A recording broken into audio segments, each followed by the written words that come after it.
So, do you remember what we did last time? We found our pointer finger and we went whoops, whoops, whoops, whoops.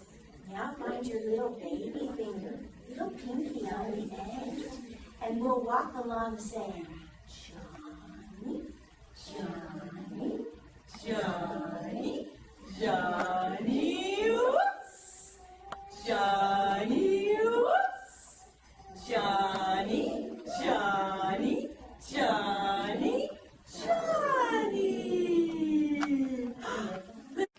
Whoops, Johnny. Oh, what a favorite activity this is. Favorite for me.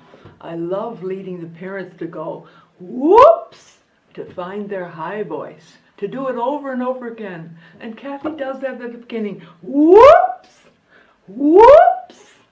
I guarantee you can get them all to try that with you. And again, as I said, find that high voice that is so important for the children.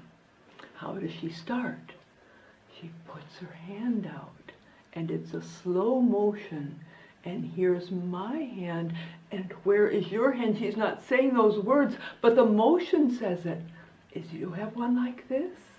And then she tries the whoops, and the parents join her. She does it several times.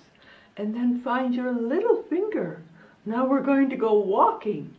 Johnny, Johnny. What is the tempo?